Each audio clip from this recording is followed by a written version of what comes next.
नमस्कार दोस्तों, मैं अंकुर उपाध्याय स्वागत करता हूं आप सभी का एक बार फिर से अपनी नई वीडियो में। दोस्तों, पाकिस्तान ये एक ऐसा मुल्क है जिसमें आपस में ही लोग क्या कह रहे हैं, क्या कर रहे हैं, किसी को पता ही नहीं चल रहा है और ये हम सभी को बड़े अच्छे से समझ में आ रहा है।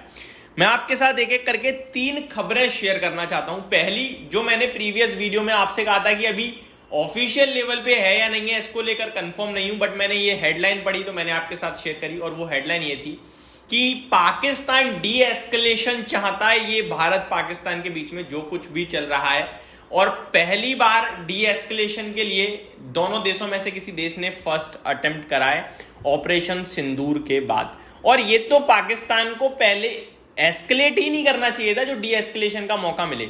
हम लोगों ने ऑपरेशन सिंदूर किया, हमारे देश ने ऑपरेशन सिंदूर किया क्योंकि हमारे ऊपर एक टेररिस्ट हमला हुआ था पहलगाम में 22 अप्रैल को। कोई नहीं भूलेगा वो दिन। तो हमने तो उसको अटैक किया ना, हमने उस पर रिएक्ट किया। आपका मतलब ही नहीं बनता था हमारे ऊपर वापस से रिटिलिएट करने का। जब आपने हमारे ऊपर काउंटर अटैक किया, वो भी उसके बदले जो हमने टेररिज्म के खिलाफ किया, तो ऑब्वियस है कि आप टेररिस्ट को सपोर्ट कर रहे हो। फिर वो जंग बढ़ गई एंड अभी फाइनली जंग बढ़ते ही 2 दिन में ही पाकिस्तान को उनकी असलियत हमने बता दी। जब उन्होंने सबसे पहले तो हाथ फैला दिए, वर्ल्ड बैंक से पैसा मांगने की कोशिश करी। आईएमएफ ने उन्हें पैसा अनाउंस भी कर दिया $1.3 बिलियन का, जो कि 1.3 नहीं, $1 बिलियन का। 1.3 बिलियन उन्होंने रखा कि हाँ अगर और दिक्कत आएगी तो देखेंगे, बट $1 बिलियन तो दे दिया। करीब करीब 8-8.5 हजार करोड़ रुपए आप कह सकते हो। ठीक है जी। अब उसको लेकर भी काफी सवाल उठ रहे हैं कि वो मिलिट्री फंड नहीं, आप मॉनेटरी फंड नहीं मिलिट्री फंड कर रहे हो, और वो भी टेररिस्ट को बैक करने के लिए, वो हथियार वगैरह यूज करने के लिए फंड ले रहे हैं। गलत है ये। खैर छोड़ो, वो दे दिया, हमने दे दिया, मैं क्या ही बोलूं। ठीक है, हमने नहीं, मतलब आईएमएफ ने दे दिया।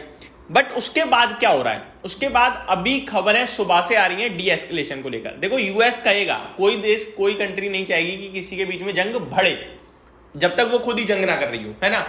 तो बाकी के देश तो ऑब्वियस है कहेंगे यार डी एस्केलेट करने के लिए, ये मतलब ये सब एक परिवार है, दुनिया है ना। तो अमेरिका तो पहले से ही कह रहा है, ट्रम्प साहब ने कहा था कि जितना जल्दी हो सके इसको डी एस्केलेट करो। फिर उनके डिफेंस सेक्रेटरी की तरफ से भी बयानबाजी आई। तो लगातार बेसिस पे मॉर्निंग से बात चल रही है। इनफैक्ट मार्को रूबियो ने तो पाकिस्तान के साथ कॉल पे भी बोला कि इसको डी एस्केलेट करो। फिर पाकिस्तान ने भी कहा है कि भैया हम डी एस्केलेट चाहते हैं। उन्होंने क्या कहा है वो मैं डिटेल में एक बार आपके साथ शेयर करना चाहूंगा कि क्या चीज आई है। Facing Indian retaliation, Pakistan seeks de-escalation in the first call since Operation Sindoor. The situation within Pakistan is described as bad. खराब सिचुएशन है, मैंने मॉर्निंग में भी कहा था। Prompting a push from Islamabad to engage with New Delhi, the sources said. अभी भी कोई फाइनल ऑफिशियल लेवल पे नाम नहीं आ रहा है किसी का, बट ये खबर अब काफी चैनल्स पे पहुंच गई है, काफी रिपोर्ट आ गई है, तो मैंने आपके साथ डिटेल शेयर करना पसंद करा। Pakistan is seeking to de escalate the current heightened tension with India and is expressing a desire for a meeting between the two sides, sources told CNN News 18। The situation within Pakistan is described as bad, prompting a push from Islamabad, वही जो मैंने अभी आपके साथ share किया। तो ये पूरी की पूरी डिटेल्स आते हुए दिख रही हैं दोस्तों कि ये चाहते हैं डी एस्केलेशन। अब मैं आपके साथ ये क्यों कह रहा था कि भैया इन्हें खुद ही नहीं पता ये कर क्या रहे हैं, इनके आपस में ही मतभेद नहीं मिल रहे हैं। अब वो सुनिए दोस्तों, कल खबर आती है कि जो शहबाज शरीफ है ना, ये कह रहे हैं कि हम मीटिंग करने जा रहे हैं। किसके साथ मीटिंग करने जा रहे हैं? हम न्यूक्लियर के लिए एनसीए के साथ। अब एनसीए क्या है वो मैं आपको बताना चाहूंगा। जो ये है ना, ये डिसाइड करती है कि आप इस तरीके के वीपन्स यूज कर सकते हो या नहीं, और जो एनसीए है वो पाकिस्तान के टॉप जो हेड हैं वो डिसाइड करते हैं। यहाँ पे लिखा भी हुआ है, मैं पढ़ता हूँ आपके साथ। Shehbaz Sharif calls meeting of body that overseas Pakistan nuclear arsenal, Pakistan NCA comprising top civilian and military officials is the highest decision making body on national security matter. ये हाईएस्ट डिसीजन बॉडी होती हैं जो आर्मी के हेड होते हैं और कंट्री के head, यानी कि उनके पीएम हो गया शहबाज शरीफ खुद ही, और उनके हेड हो गई। अब इसमें आगे पढ़े हम तो, in the wake up of Pakistan launch of military operation targeting multiple Indian bases, prime minister Shehbaz Sharif has convened an emergency meeting on the national command authority NCA तो इन्होंने कहा कि भैया एक मीटिंग होने जा रही है न्यूक्लियर को लेकर, और इन्होंने ये भी कहा this is the last option we have. ठीक है जी, चलिए ठीक, बहुत बढ़िया बात है।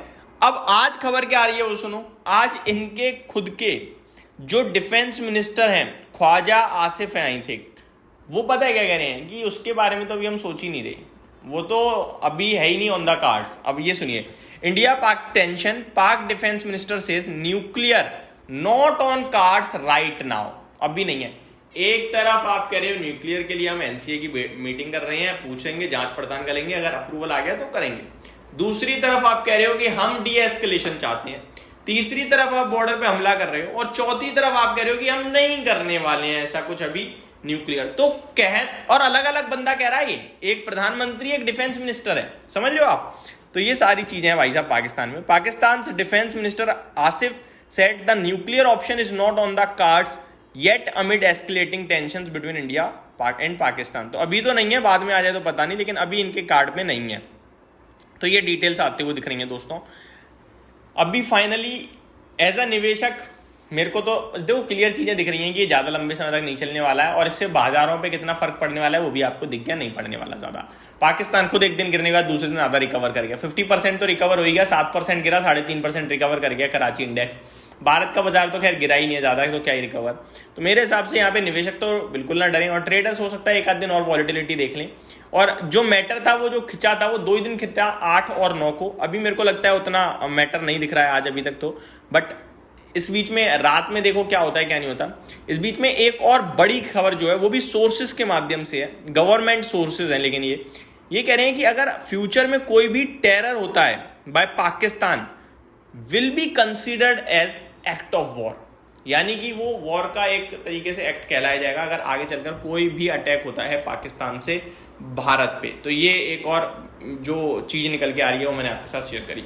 उम्मीद करता हूँ डिटेल्स पसंद आई होंगी। Thank you so much for watching this video. Have a great day guys.